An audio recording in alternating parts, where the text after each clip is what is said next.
देखो अब कल आपने पढ़ा था जय प्रक्रम का भाग 1 और आज पढ़ेंगे आप उसका भाग 2। आपने केवल कल जहाँ तक हमने बेसिक समझा, आज हमें समझना है कि ये मनुष्यों में पोषण कैसे होता है ना, मनुष्य कैसे पोषण करता है। तो पहला पॉइंट भोजन। भोजन मैं आपको बार बार बता चुका कि भोजन किसे कहते हैं। तो भोजन क्या होता है कि भोजन जैसे जिस प्रकार से मशीन को चलाने के लिए, है ना, जिस प्रकार से मशीन को चलाने के लिए ऊर्जा की आवश्यकता पड़ती है, ठीक उसी प्रकार से हमारे शरीर को चलाने के लिए किसकी आवश्यकता पड़ती है? भोजन की आवश्यकता पड़ती है। अब वही हमें इस वीडियो में हमें वही पढ़ना है कि आखिर किस विधि द्वारा या मनुष्य में भोजन कैसे होता है, कैसे भोजन का पाचन होता है, भोजन की विधियों को कितने भागों में बांटा गया, कैसे कहाँ से भोजन कहाँ जाता है, वही आप देखेंगे और समझ जाएगा। आपका ये इंपॉर्टेंट क्वेश्चन है, आपसे बार बार ये पूछा जाता है, मनुष्यों में पाचन की व्याख्या कीजिए। 5 नंबर का क्वेश्चन आता है ना। आप आराम से इसको बनाएंगे, साफ साफ फिगर बनाएंगे। फिगर बनाने में कोई लीपा पोती मत करना, फिगर देखिएगा ध्यान से, ठीक है। समझिए पहला पॉइंट क्या होता है भाई, भोजन का अंताग्रह। आप समझिए भोजन को उठाकर जिह्वा पर रखना ही क्या कहलाता है? भोजन का अंताग्रह। आप समझिए अब आप क्या करते हो, पहले भोजन का सबसे पहला पॉइंट हम समझ रहे हैं, आराम आराम से समझिए, रिलैक्स होकर, नहीं आएगा 10 बार पूछिएगा लेकिन समझ जाइएगा बात को। भोजन का अंताग्रह, भोजन को उठाना। आपको मालूम है जो आप भोजन करते हो वो क्या है? एक जटिल भोजन है, कठोर भोजन है ना भाई। रोटी देखिए कठोर किसे कहते हैं, इसके अपेक्षा आप कहेंगे रोटी तो नरम होती है। आपकी आंत के लिए वो क्या है, आपकी जो आंत है आपके पेट के लिए वो क्या है? कठोर है। कभी कभार चावल आप खा लेते हो ना, चावल खा लेते हो, पानी पी लेते हो तो पेट हिलाते हो, लगता है अंदर वहाँ हिल रहा है, कुछ होता है ना, वो क्या है? वो आपकी वो क्या है? वो पेट जो है एक्चुअल में, पेट जानते हैं एक्चुअल में किसे कहा जाता है? आमाशय को कहा जाता है। किसे कहा जाता है? आमाशय को कहा जाता है। और हम हिलाते तो पानी यहाँ हिलता है, समझ आए? हिलाओ मत, अभी देख लो, ठीक है। भोजन का अंतःग्रहण, अंतःग्रहण का मतलब क्या है कि भोजन को अंदर अंदर रखना, अंतःग्रहित करना, भोजन को जिह्वा पर रखना। तो आप मुख आपकी क्या है? एक गुहा है, एक ग्रंथि है ना। यहाँ पे 3 जोड़ी, आपके मुंह में 3 जोड़ी ग्रंथियां पाई जाती हैं, है ना, जो क्या काम करती हैं। जैसे ही आप देखिए, अब शुरू कर लेते हैं, हम पढ़ते हैं यहाँ से, ठीक है। भोजन को कहाँ रख लेना? मुख में रख लेना ही क्या कहलाता है? भोजन का अंतःग्रहण कहलाता है। अब क्या होता है, आपके पास दांत पाए जाते हैं। पिछले वीडियो में मैंने आपको दांत के बारे में बताया कि दांत 4 प्रकार के होते हैं, चारों का काम मैं आपको बताया हूँ, कृंतक, रदनक ना, अग्रचवर्णक और प्रचवर्णक बताया आपको, है ना। तो दांत कितने प्रकार के होते हैं? 4 प्रकार के होते हैं। दांत का फार्मूला भी मैंने बताया, आप अगर नहीं आपने नहीं देखा है तो आप पिछला वीडियो देख सकते हो, कोई दिक्कत नहीं, है ना। तो क्या होता है कि मनुष्य अब क्या होगा, तो मुंह में हमने खाना, मान लेते हैं ये खाना मैंने मुंह में डाल दिया। अब क्या होगा कि दांत जो होते हैं उसे क्या करते हैं, जैसे कृंतक का काम होता है काटना। बचपन में जब आप छोटे थे तो मम्मी आपको रोटी लपेट के देती थी ना, आलू मम्मी मैं लपेट के खाऊंगा। तो जब आप लपेट के खाते थे तो कहाँ से काटते थे? यहाँ कोने जाके काटते थे कि यहाँ काटते थे? सामने से काटते थे ना। ये चारों वाले जो ये बड़े वाले दांत इन्हें कृंतक बोला जाता है, ठीक है। तो आप यहाँ से काटते हो, तो कृंतक का काम होता है काटना। पहले आप किसी कोई भी भोजन करते हो उसे काटते हैं। फिर अगर कोई कठोर भोजन होता है, जैसे आप गन्ना, है ना, गन्ना चूसने की बात कर ले, तो गन्ना चूसने के लिए क्या करना पड़ता है? छीलना पड़ता है। तो छीलते कहाँ? यहाँ सामने से छीलते हैं कि बगल से? ये जो 3 कन्नमा वाला है इससे छीलते हैं ना, इसे बोला जाता है बनी रदनक। क्या बोला जाता है? रदनक। तो आप इसे गन्ने को छील देते हैं। वैसे ही इसका काम क्या होता है? फाड़ना। इसका काम क्या होता है? फाड़ना। तो अब उसके बाद एक होता है अग्रचवर्णक, है ना।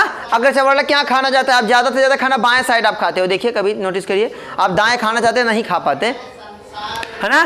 तो क्या करता है ये अग्रचवर्णक और चवर्णक दोनों खाने को क्या करते हैं? महीन करते हैं। जब तक कि चवर्णक और अग्रचवर्णक या जब तक कि दांत क्या करते हैं? भोजन को पीसते हैं, तब तक जीभ अपना काम करती है। जीभ का काम क्या होता है भाई? वो खाने को क्या करती है? मिलाती है। किस में मिलाती है? जब आप खाना खाते हो, कभी कभार रसगुल्ला देखने के बाद मुंह में पानी आ जाता है ना, आ जाता है कि नहीं आ जाता है भाई? जिसका जो फेवरेट होगा उसे देखने के बाद, यहाँ मुर्गों वाले कुछ होंगे, है ना, जिनको मुर्गा महक जाता होगा, अरे गजब मार देंगे आज, है ना, हम तो वेजिटेरियन ठहरे, है कि नहीं। तो क्या होता है, ये क्या है? ये लार है। ध्यान दीजिएगा, जिसको जो ऐसा नहीं होता, जिसको लार बन रही होगी वो बेचारा ज़्यादा पेटू नहीं होता, उसका खाना जल्दी जल्दी पच जाता है। अगर आपके मुंह में लार ना बने तो आप खाना खाएंगे तो आपके बगल में एक बंदा बैठा होगा वो खाना धकेलने के लिए, क्योंकि लार क्या करती है, उस खाने को क्या बनाती है, चिपचिपा बनाती है, फिसलन लायक बनाती है। आप जब खाना खाते हो तो आपके मुंह में क्या निकलती है, लार आती है। उस लार में कौन सा पदार्थ पाया जाता है, तो लार में याद रखिएगा 1 नंबर का क्वेश्चन है, लार में एक पदार्थ पाया जाता है जिसका नाम क्या होता है, टाइलिन। आपसे कोई पूछेगा कि लार में कौन सा पदार्थ पाया जाता है, तो टाइलिन। ये क्या काम करता है कि ये क्या करता है, ये पाचक एक एंजाइम है, ये समझ रहे हो, ये एंजाइम है, ये आपके खाने को क्या करता है, पचाने का काम करता है, समझ रहे हो। लेकिन अभी समझो कि ये क्या करता है, ये आपके खाने में मिल जाता है, जिसकी वजह से आपका खाना क्या होता है, फिसलता है। अगर ना फिसले तो ये जो ग्रहणी है यहाँ पे, है ना, यहाँ से खाना अंदर जाएगा नहीं। और जब आप खाना निगलने जाते हो तो आपकी जबान आगे से मुड़ जाती है, ताकि जब आप निगले तो खाना बाहर ना आ जाए। कभी कभार ना कुछ ज़्यादा ठूंस लेते हैं तो यहाँ ग्रहणी नहीं उसको बेच पाती, तो यहाँ इधर से गिर रहा है, इधर से गिर रहा है, खाने चले जा रहे, खाने वो दलिद्दरों की बात कर रहे हैं हम, है ना। अब समझ गए इतना पॉइंट कि भोजन का अंतःग्रहण क्या होता है। भोजन का अंतःग्रहण का मतलब एकदम आसान शब्दों में कि मुंह में रख लेना, बाकी तो काम मुंह को करना है। जैसे भोजन को चबाना, पीसना, महीन करना, काटना, है ना, लार मिलाना, ये सब जीवा का काम है। अब इसके बाद देखो खाना कहाँ पहुँच गया, यहाँ। तो आप यूं कहेंगे कि भोजन को शरीर के अंदर, या भोजन को क्या करना, प्रवेश करवाना, या तोड़ मरोड़ के पीस पास के क्या कर देना, ग्रहणी तक यहाँ निगलने के लायक बनाना, क्या कहलाता है, भोजन का अंतःग्रहण कहलाता है। ठीक है, देखिए। और ऐसा भी नहीं, जैसे पोषण का मैं जब अभी पिछले वीडियो में जो पोषण बताया, आपको ये भी बताया कि केवल आप डायरेक्ट किसी भोजन से एनर्जी डायरेक्ट नहीं ले सकते। जैसे मैं बताया ना कि अगर प्रोटीन चाहिए तो ऐसा नहीं कि डायरेक्ट एक बाल्टी दाल पी लेना है ना, या ये खोपड़ी खोलना, इधर दाल डाल देना, डायरेक्ट चली जाएगी, ऐसा नहीं। वो विभिन्न क्रियाओं के फलस्वरूप वही विधियां हम पढ़ रहे हैं कि भोजन हमें ऊर्जा पाने के लिए, हम ऊर्जा पाने के लिए कितने चरण से गुजरते हैं और उन चरणों में क्या क्या होता है, कैसे हम एनर्जी को प्राप्त करते हैं। ठीक है, तो पहला आप समझ चुके हैं क्या है, अंतःग्रहण। अगला पॉइंट समझो बाबू, पाचन। ठीक है, अब देखो, हालांकि पाचन जो है वो आपके मुंह से ही शुरू हो जाता है। पाचन का मतलब क्या है, देखिए पाचन की परिभाषा समझ लीजिए कि जटिल भोज्य पदार्थों को तरल भोज्य पदार्थों में बदलना ही क्या कहलाता है, पाचन कहलाता है। तो आपको ये भी जानकारी होगी कि जटिल भोज्य पदार्थ, कठोर, जो आपकी रोटी है, जो आपका चावल है, जो आपका दाल है, उसे तोड़ने का काम कहाँ से चालू हो रहा है, मुंह से चालू हो रहा है। कहाँ से, मुंह से चालू हो रहा है। अब देखो भाई, आपने क्या किया, भोजन, यहां से भोजन तोड़ा है कि नहीं।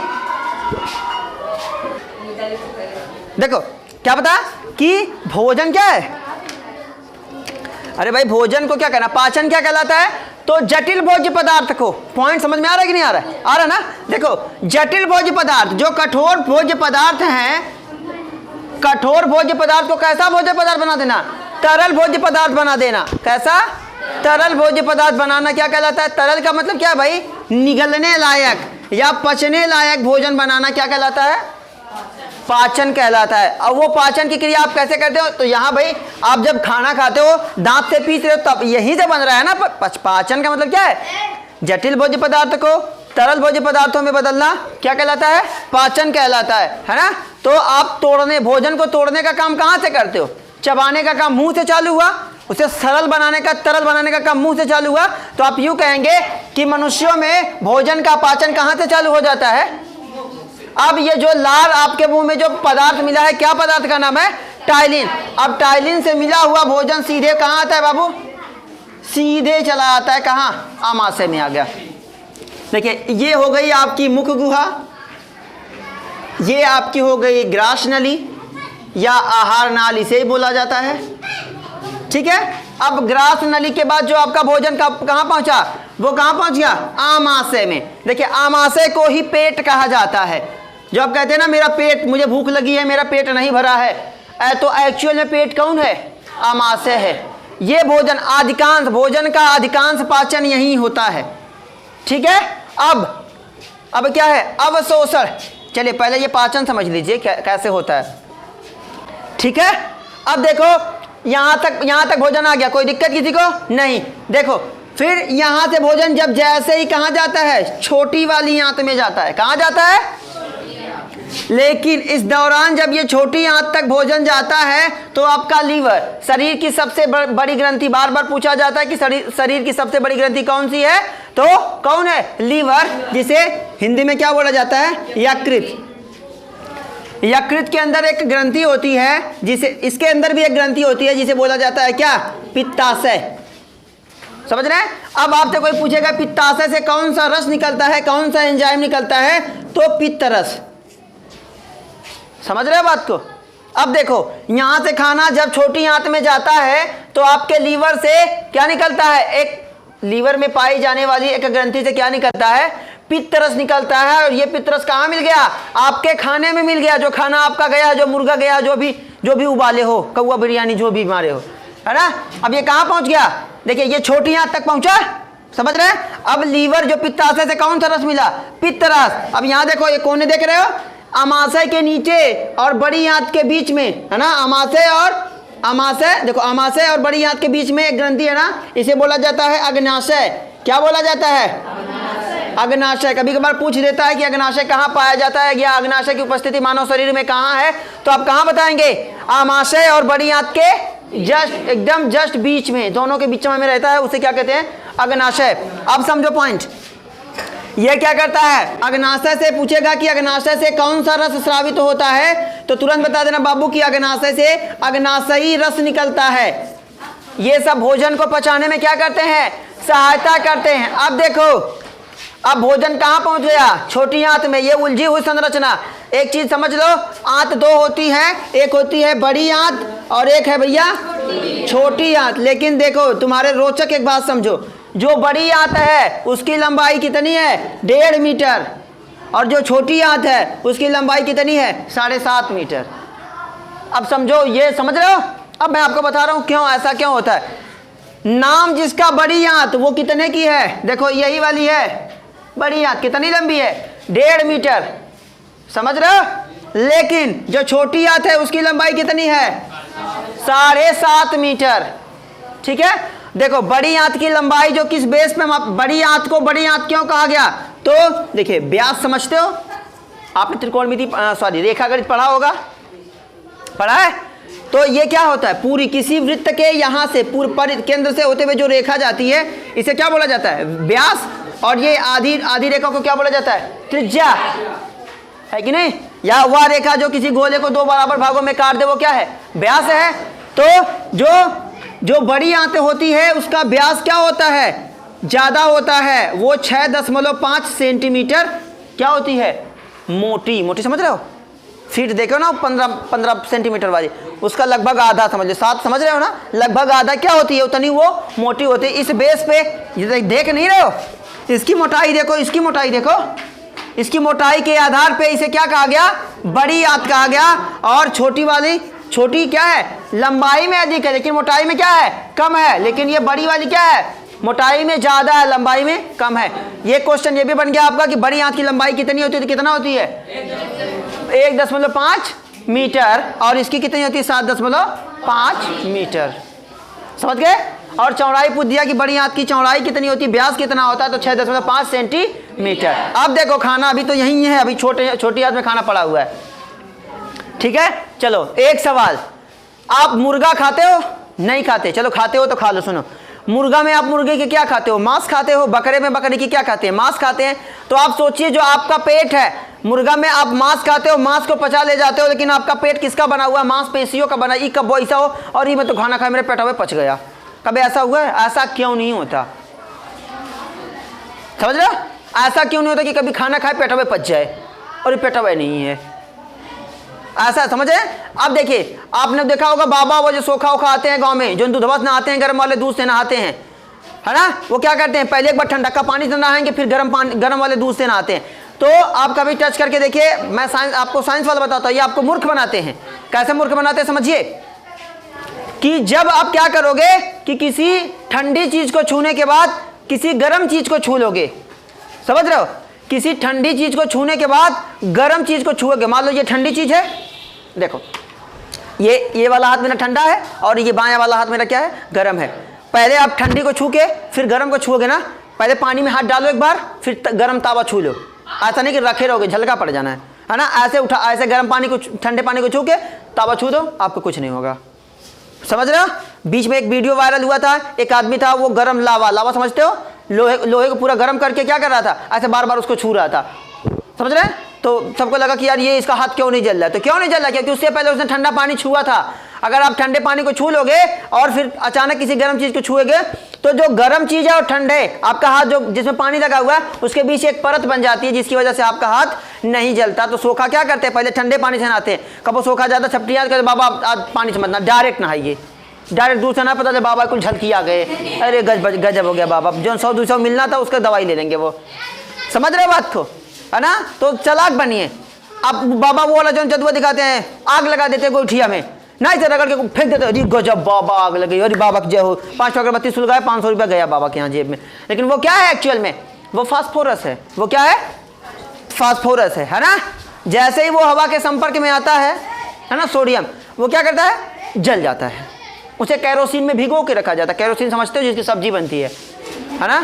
नहीं, मिट्टी के तेल को सरसों कैरोसिन बोला जाता है, ठीक है? कभी मत बना देना कैरोसिन में, नहीं तो आधा खा जाएंगे घर वाले, तो गायब हो जाने हैं। हालांकि मरेगा कोई नहीं, समझिए। नहीं, ऐसा नहीं, तेरे रही चक्कर में ना पड़ो, सबको भाई जीने का हक है, हम कैसे किसी की जान लेंगे। चलिए फिलहाल अब समझो बाबू, खाना कहाँ तक आ गया है, छोटी आंत तक आ गया। अब अच्छा, मैं वो नहीं बताया ना कहाँ नहीं पचता, है ना? अब देखो क्या होता है कि क्या होता है भाई, इसमें क्या मिले हैं, आपका जो भोजन इसमें क्या मिला हुआ है, इसमें क्या मिले हैं, देखो एंजाइम मिले हुए हैं। समझ रहे हैं? अलग अलग रस, अलग अलग एंजाइम। एंजाइम को हिंदी में बोला जाता है बाबू बिकर, याद रखना। एंजाइम आप बार बार यूज करते हो, उसको हिंदी में क्या बोला जाता है, विकर बोला जाता है। अब देखो खाना कहाँ तक पहुंचा था, तो छोटी आंत तक। तो छोटी आंत की दीवार पे भी क्या पाए जाते हैं, एंजाइम्स पाए जाते हैं, फिसलन वाली जगह। तो जब वहां कुछ टिकबे नहीं करेगा भाई, पहले तो वहां जैसे ही खाना जाए, जैसे ही क्या आपके खाने में क्या मिला है, HCl मिला है ना, HCl हाइड्रोक्लोरिक एसिड मिला हुआ है, तो वो पचा लेता आपके पेट को। लेकिन जब वो पेट पे लगेगा तब है ना पचा पाएगा भाई। जब जैसे हाथ जलाने का मतलब क्या है, आग जब टच करेगी इसको तब है ना जला पाएगी। उसके बीच में क्या है, HCl है ना, है कि नहीं? फिसलन वाली जगह पानी, तैलीय पदार्थ, वसा जो खा रहे हो, मार ठूस ठूस के खा रहे हो, वो क्या है, वो आप भाई देखो, ये आपकी अगर मैं मान लेता हूँ ये छोटी आंत है, तो इसके बीच में इधर भी एंजाइम है, इधर भी एंजाइम है, बीचवा में क्या बह रहा है, HCl खाना सब खाने में मिला हुआ एंजाइम बह रहा है ना। तो जब ये इसको टच करेगा तभी ना इसको पचाएगा, तभी ना ये गलेगा। पचाने का मतलब क्या, उसे गला देना ना, वही पच गया, है कि नहीं? जैसे आपने वो पढ़ा था अभी, मैं पिछले वीडियो में मैंने आपको बताया था, घटपड़ी क्या काम करता है, किसी जीव को क्या करता है, जब कोई जीव उसके अंदर जाता है तो क्या करता है, उसको पूरा पचा लेता है। पचाने का मतलब क्या है, वो उसके हाइड्रोक्लोरिक एसिड, उसके अम्ल में वो क्या करता है, मिल जाता है और धीरे धीरे पच के खत्म हो जाता है, गल जाता है। वैसे ही आप में भी यही है कि जब टच करेगा, जब इसको टच करेगा तभी तो पचेगा। लेकिन इसके बाहर क्या होते हैं, इसके बाहर क्या होते हैं, एंजाइम होता है, यहाँ तक ही पहुँच ही नहीं पाता। और जब यहाँ तक कभी पहुँचेगा नहीं तो पचाएगा क्या, समझ गए? अब देखो आपका खाना पहुंच गया बाबू छोटी आंत में। अब छोटी आंत से खाना क्या है, पूरा पाचन होते होते अगर बच जाता है तो धीरे से कहां पहुंच जाता है, बड़ी आंत में। कहां पहुंचेगा? और एक चीज ध्यान देना कि बड़ी आंत में भोजन का पाचन नहीं होता, समझ लो। बड़ी आंत में भोजन का पाचन नहीं होता, बल्कि बड़ी आंत क्या करती है कि खाने में जो खनिज लवण रहते हैं, खनिज लवण और जल को क्या करती है, अवशोषित बना देती है, समझ रहे, सॉरी अवशोषित कर लेती है, ठीक है? जो खाने में बचा हुआ पानी, थोड़ा मोड़ा जो पानी रहता है उसको भी क्या कर लेती है, वो बड़ी आंत अवशोषित कर लेगी, ठीक है? और उसके बाद जो बचा कुचा भोजन है उसे क्या बना देगी, अपशिष्ट पदार्थ के रूप में शरीर से क्या कर दिया जाता है, मल द्वारा समय समय पे बाहर, है ना? ये था मनुष्य का पाचन। अभी समझो, अभी यहां समझो, पाचन समझ में आ गया, मनुष्य में कैसे पाचन होता समझ में आ गया? उम्मीद करता हूं आ जाएगा। देखो भोजन एकदम आसान शब्दों में एकदम बताया कैसे पाचन आपका हो जाता है। अब चर्बी वाला बात करते हो, वसा वाला, जब तैलीय खाना आप ज्यादा खाते हो तो देखो आपके जीभ, आपका जो ये क्या बोलते हैं इसको, आंत ना, इसमें रसांकुर पाए जाते हैं। रसांकुर समझ रहे हो, नहीं समझ रहे हो? जैसे छोटे छोटे दाने, ये क्या करते रहते, एंजाइम देते रहते हैं, एंजाइम देते रहते हैं, समझ रहे हो, है ना? ये क्या करते रहते हैं, ये तैलीय, ये क्या करते हैं हमेशा एंजाइम। आप तुम तला हुआ जब खाओगे तो क्या ना कहते मेरा पेट निकल रहा है, तो काहे निकल रहा है, आप जब ये बार बार खा रहे हो तो उस रसांकुर के ऊपर क्या हो जाती है, वो परत चढ़ने लगती है, चढ़े चर्बी। कभी वो वाला लड्डू खाए हो डालडा वाला, यहाँ खाते हो तो यहाँ जाके चपक जाता है ऊपर, खा चपक जाता है तो चपक जाता है ना, वैसे ही आपके रसांकुर के ऊपर कुछ चपक जाते हैं और वो भोजन पचाता है। रसांकुर भोजन धीरे धीरे बेचारा पचाता है दे दे के एंजाइम। अब अगर आप मुझे सांस दे रहे हो, मैं तुम्हारा मुंह है बंद कर दूं, सांस कहाँ दोगे, है ना? तो क्या है, रसांकुर क्या करते, ढक जाते हैं और भोजन का पाचन ढंग से नहीं होता। तो फिर पता चले जब पाचन नहीं होगा तो क्या करेंगे, ठूसा रहेगा, फिर बढ़ते चले जाएंगे, लेके चले जाने हैं लंबाई में, नहीं तो पेट आगे से बढ़ने लगते हैं ऐसे लोग। तला हुआ कम खाया करिए, ज़्यादा से ज़्यादा कोशिश करें, आ रहा हूँ, ज़्यादा से ज़्यादा कोशिश करिए बाबू रुच्छांस खाने की। रुच्छांस समझते हो? रुच्छांस नहीं जानते हो? अरे भैया गाजर समझ लो, टमाटर, खीरा, मूली, ऐसा कच्ची सब्जियां खाने की कोशिश करो। खाओगे? नहीं, है ना? ध्यान दीजिए इन सारी चीज़ों पे। अब एक वीडियो में बनाऊंगा कभी कि खाना कौन वाला खाना चाहिए, कौन सा भोजन सही है कौन सा नहीं। हमारे यहाँ गांव में तो भैया कल का रात का बना है, अगर वो पनीर है तो अरे लाओ, कौन दिक्कत ना है, एकदम जबरदस्त। मैंने महक भी रहे, कौन दिक्कत ना, पनीर ना है लाओ। और मुर्गा है तो 2-3 दिन दे दो, कौन दिक्कत ना, अरे मुर्गा है। एक चीज़ समझो, एक मक्खी है ना, अगर एक मक्खी सब्जी वजन की जा रही है, मछली वजन की जा रही है, उस पर बैठ जाए, कौनो तकलीफ ना है, ले जाओ। समझ रहे हो? उसके वजन में कोई फर्क नहीं पड़ने वाला। एक तो सोना अगर वजन किया जाए, उस पर मक्खी बैठ जाए, उड़ा के सोना वजन करेगा। क्यों? क्योंकि कहाँ आप बैठते हो उसकी वैल्यू है। अगर वही मक्खी, उतने वजन की मक्खी कहाँ बैठ रही है, वही वाली मक्खी कहाँ बैठ रही है, सुनार की दुकान पे सोने के ऊपर बैठ रही है, और दूसरी वाली मक्खी कहाँ बैठ रही है, मछली के ऊपर या सब्जी के ऊपर बैठ रही है। तो दोनों में देखो सेम मक्खी है, केवल जगह का परिवर्तन है, तो वैल्यू वही होती है ना। पहले खुद को पहचानो महारानियों, ठीक है, समझ गए? अब देखो अवशोषण। अब यही अवशोषण का मतलब क्या है कि पचे हुए भोजन से आवश्यक पोषक पदार्थों को अवशोषित कर लेना, ले लेना भाई, वो क्या है, अवशोषण है। समझ गए? जैसे भाई आपने खाना खा लिया, अब ये क्या हुआ, पाचन हो गया। अब धीरे धीरे, अब पाचन एक्चुअल में भोजन काहे के लिए कर रहे हैं, ऊर्जा के लिए कर रहे हैं ना। तो ऊर्जा आपको मिलेगी तो आप भोजन क्या करेंगे, अवशोषित करेंगे। अवशोषण का मतलब क्या, समझ गए?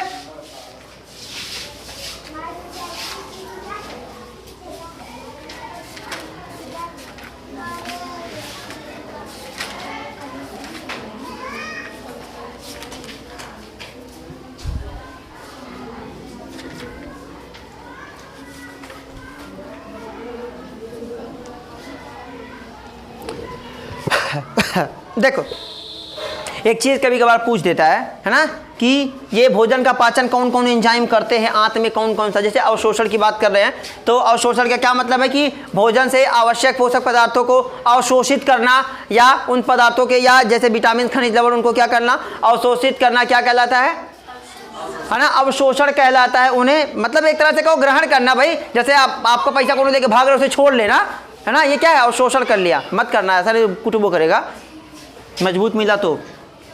कबीरदास ने कहा था ना, नहीं कहा था? अब वो कैसे कहावत है, उसे झगड़ा न करे जो हमसे तगड़ा हो। हाँ, ऐसी बाणी बोलिए, सबसे झगड़ा हो, उससे झगड़ा न हो जो मुझसे तगड़ा हो, है ना। हाँ, तो ऐसे लोगों से झगड़ा मत करना, बहुत मारेगा। समझ लीजिए कि आपके आंत में कौन कौन से एंजाइम पाए जाते हैं कि जो भोजन के अवशोषण करने में सहायता प्रदान करते हैं। तो सुक्रोज को कौन तोड़ता है, सुक्रेज तोड़ता है। माल्टोज को कौन तोड़ता है, माल्टेज तोड़ता है, समझ रहे ना। और ग्लूकोज को कौन तोड़ता है, ग्लूकोज तोड़ता है।